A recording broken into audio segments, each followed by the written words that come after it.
நம்ம என்ன டாபிக் பற்றி டிஸ்கஸ் பண்ண போகிறோம் அப்படின்னா, ரொம்ப நாள்பட்ட தலைவலிங்க எனக்கு. அதான் மைக்ரேன், ஒற்றை தலைவலி அப்படின்னு சொல்கிறாங்கல்ல, குரோனிக் மைக்ரேன் இருக்குங்க. இது தீர்க்கறதுக்கு ஏதாவது ரெமெடி இருக்கா அப்படின்னு நிறைய பேர் கேட்குறது உண்டு. பொதுவாக வந்து பாருங்கள், இந்த மைக்ரேன் பல சார்ட் ஆஃப் காம்ப்ளிகேஷன்ஸை நம்மளுக்கு ஏற்படுத்தும் அப்படின்னு சொல்லலாம். இந்த மைக்ரேன் நம்மளுக்கு வருது அப்படின்னாலே நம்ம என்ன பண்ணணும் அப்படின்னா, ஒரு தனிமையான அறையில் உட்காந்துடணும். சத்தம் இல்லாத இருட்டு இருக்க ஒரு தனிமையான அறையில் உட்காரணும். இனிஷியலி வந்து பாருங்கள், இந்த மைக்ரேன் வந்து நிறைய பேருக்கு வலி ஆரம்பிக்கிறதுக்கு முன்னாடி நிறைய கலர்ஸ் வந்து ஃப்ளிக்கர்ஸ் ஆஃப் லைட் கலர் கலராக வந்து வெளிச்சமாக தெரியறது, கலர் கலராக கண்ணுக்கு முன்னாடி தெரியறது, இந்த ஃப்ளோட்டர்ஸ் மாதிரிலாம் கண்ணுக்கு முன்னாடி தெரியறது, இதெல்லாம் இருக்கும். பயங்கர தலைவலி ஸ்டார்ட் ஆகும். அதுக்கப்புறம் அந்த தலைவலி ரொம்ப சிவியருக்கு போகும். வாந்தி எடுத்தாங்கன்னா ரிலீவ் ஆகிடும். இது இனிஷியலி ஆரம்ப காலகட்டத்தில். இந்த மைக்ரேன் அதிகம் ஆக ஆக ஆக என்ன ஆகும் அப்படின்னா, வாந்தி எடுத்தாலும் ரிலீவ் ஆகாது. இன்னும் வந்து பாருங்கள், 3 நாள் 5 நாள் 6 நாள் 7 நாள் தொடர்ந்து வலி இருக்கவங்களை கூட நாங்கள் பார்த்துருக்கோம். பொதுவாக வந்து பாருங்கள், இந்த மைக்ரேனோட கொடுமை தாங்க முடியாமல் மைக்ரேன் ஒத்த தலைவலினாலே அதிலே பேர்லேயே இருக்குது பார்த்தீங்களா, ஒரே சைடு. ஒன்று இந்த சைடு ஃபுல்லும் பயங்கர வலி, இல்லை இந்த சைடு ஃபுல்லும் பயங்கர வலி. எப்படி வந்து அதை சொல்லுவாங்க அப்படின்னு கேட்டிங்கன்னா, ஹோமியோபதியில் இந்த ஸ்டாப்பிங் பெயின் அப்படிம்பாங்க. ஸ்டேப்லரை வச்சு அடி அடி நடிச்சா எப்படி இருக்கும் அந்த மாதிரி pain. 1000 little hammers striking over the head. அதுக்கு வந்து பார்த்திங்கன்னா நேட்ரோமியூர் அப்படின்னு ஒரு மருந்தே இருக்குது ஹோமியோபதியில். அது எப்படின்னா, குட்டி குட்டி சுத்திகள் 1000 சுத்திகளை வச்சு நம்ம மண்டையில் அடித்தா எப்படி இருக்கும் அந்த மாதிரி ஒரு வலி வருமா. லைட்னிங் பெயின், மின்னல் வந்து பளீர் நடிக்கிறதுல அந்த மாதிரி அடிக்குமா. அதே மாதிரி இந்த கண்ணுக்குள்ளே வர வலி வந்து பாருங்கள், இந்த கண்ணு மொழி நகர்றது கூட அப்படி ஒரு கொடுமையான வலியை ப்ரொடியூஸ் பண்ணும் அப்படிம்பாங்க. இப்படி பல விதமாக மைக்ரேனோட வலியை சொல்கிறது உண்டுதுங்க. சிவியர் டல் பெயின் இருந்துகிட்டே இருக்கும். சின்ன சத்தம் கேட்டால் கூட அப்படியே பயங்கர வலி வந்து ப்ரொவோக் ஆகும். இப்படி பல விதமாக சொல்கிறது உண்டு. இந்த மைக்ரெயின் வந்து பாருங்கள், குணம் ஆகுமா அப்படின்னா நிறைய ட்ரீட்மெண்ட்டில், அதாவது நிறைய சிஸ்டமில் வந்து பார்த்திங்கன்னா இது குணம் ஆகிறது ரொம்ப வாய்ப்பு கம்மிங்க. காரணம் என்ன அப்படின்னா, இது நிறைய மாடிஃபிகேஷன் பண்ணும். ஃபஸ்ட்டு நம்மளோட உணவியல் மாற்றங்கள், அதுக்கப்புறம் வாழ்வியல் மாற்றங்கள், அதுக்கும் மேலே மருத்துவம், அதுக்கும் மேலே கொஞ்சம் வந்து பார்த்திங்கன்னா நம்ம வந்து ரிலாக்ஸ்டாக இருக்கணும் எப்பயுமே. இந்த மாதிரி பல விஷயங்கள் செய்யணும். இதில் யாரும் இவ்வளோ விஷயம் செஞ்சு அதை கிளியர் பண்ணிக்கவே மாட்டாங்க. நிறைய மைக்ரேன் இருக்குது, மாத்திரை சாப்பிட்றாங்க, கொஞ்சம் ரிலீவ் ஆகுது, திருப்பி காலையில் மதியம் நைட்டு, திருப்பி மறுநாள் காலையில் மதியம் நைட்டு அந்த பெயின் கில்லரை வந்து ஆக்ட் பண்ண ஒரு 20 நிமிஷம் ஆகுங்க. அதுக்கப்புறம் ஒரு 3 மணி நேரம் அந்த வலியும் வேதனையும் முழுசும் நின்றுடாது. ஒரு 50%, ஒரு சிலருக்கு ஒரு 25% குறையும், திருப்பி அகைன் வரும். ஆக இது வந்து பாருங்கள், பீக் போவும் இறங்கும், பீக் போவும் இறங்கும். கண்டினியூஸாக 7 நாள் கஷ்டப்படுறவங்கள கூட நாங்கள் பார்த்துருக்கோம். ஆக இந்த மைக்ரேனுக்கு வந்து பாருங்கள், ரெகுலராகவே நம்ம என்ன பண்ணணும் அப்படின்னா, சில பல டெக்னிக்ஸ் நம்ம ஃபாலோ பண்ணணும். ஃபஸ்ட்டு விஷயம், நம்ம சாப்பிடும்போது செரிமானத்துக்கு எளிமையான உணவுகள் அப்படின்றத நம்ம எடுக்கணும். வயிற்றில் ஃபுட்டு வந்து ஸ்டேசஸ் ஆகக்கூடாது, அதாவது புளிச்சு நொதிக்கவே கூடாது, அந்த மாதிரி பார்த்துக்கணும். அப்போ காலையில் நைட்டு ஆவியில் வேக வச்சு இட்லி, இடியாப்பம், தேங்காய் கம்மியாக போட்டு புட்டு அந்த மாதிரி எடுத்துக்கலாம்.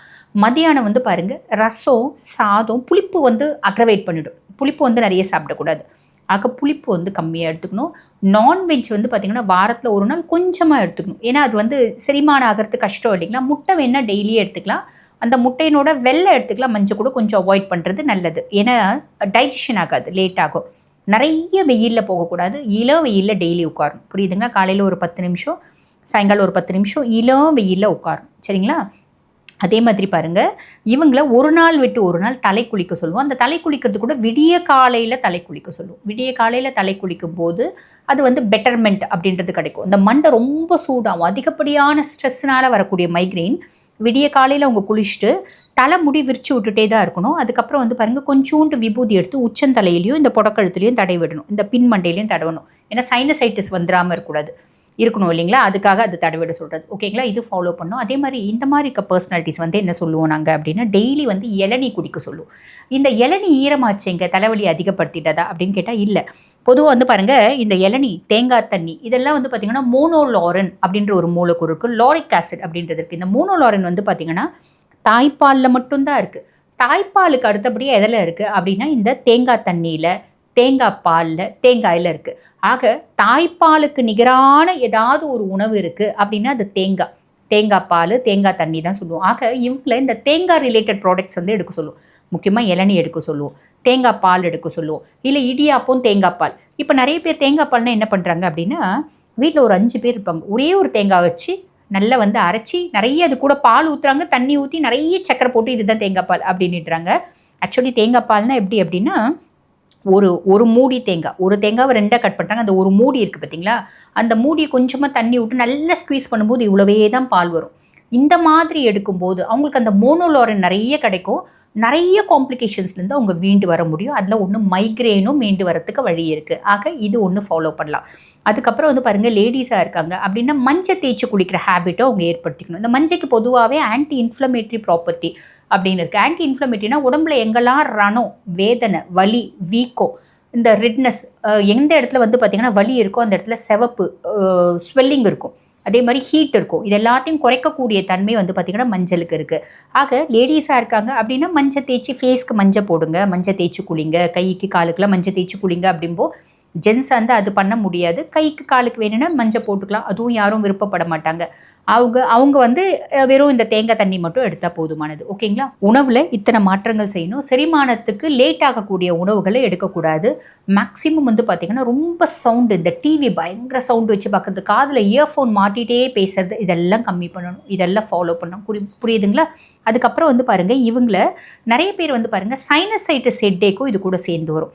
அப்போ இவங்களுக்கு வந்து சைனசைட்டிஸ் இருக்கா இல்லை வெறும் மைக்ரேனா, இப்படி ஒரு கன்ஃபியூஷனும் இருக்கும். அப்போ என்னைக்கு வாரத்தில், அதாவது தலை குளிக்கிறாங்க பார்த்தீங்களா, ஒரு நாள் விட்டு ஒரு நாள், அந்த தலை குளிக்கிற அன்னைக்கு மட்டும் கம்பல்சரியாக ஆவி பிடிக்க சொல்லுவோம். அந்த ஆவி பிடிக்கிறது அப்படின்றது வந்து பார்த்திங்கன்னா நல்ல ஒரு 2 மக்கு தண்ணி ஊற்றிட்டு சொல்லுவோம் ஒரு பெரிய பேசனில். அதில் வந்து பாருங்கள் தைல இலை, யூக்கலிப்டஸ் லீவ்ஸ் இருக்குது பார்த்தீங்களா, அது ஒரு 2 பிச்சு போட்டு சொல்லுவோம்.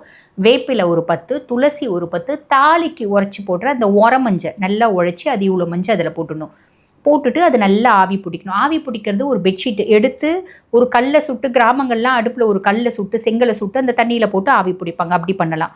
இல்லை நீங்கள் நல்லா கொதிக்க வச்சு எடுத்து கீழே வச்சுட்டு அது மேலே வந்து பார்த்திங்கன்னா நல்ல ஒரு கம்பளியை போட்டு நல்லா ஆவி பிடிக்கலாம்.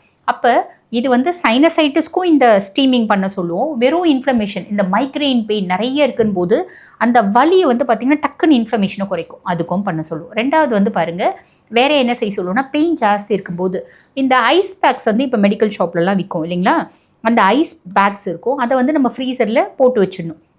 வலியும் வேதனையும் இருக்கும்போது அந்த ஐஸ் பேக்ஸ் எடுத்து அது மேலே நல்ல ஒரு டர்க்கி துணியை வந்து சுற்றிடணும், ரேப் பண்ணிவிட்டு அதை நல்லா ஒத்தடும். இமீடியட்டாக குறைக்கிறதுக்கு நல்ல ஒத்தடம் கொடுக்கும்போது இமீடியட்டாக குறையும். நிறைய பெயின் இருக்கும்போது வந்து பார்த்திங்கன்னா அந்த நேரத்தில் சாப்பிடாதீங்க. ஓகேங்களா? காலையில் 10 நிமிஷம், ஈவினிங் ஒரு 10 நிமிஷம் இளம் வெயில் சன் பாத் எடுங்க. இப்படி நிறைய விஷயங்கள், மோஷன் கம்பல்சரி ஃப்ரீயாக போயிடணும். இப்படி நிறைய விஷயங்கள் செய்யும்போது மைக்ரேன் அப்படின்றதும் நம்மளோட கட்டுக்குள்ளே வரும் அப்படின்றதுல எந்த விதமான சந்தேகமும் இல்லை.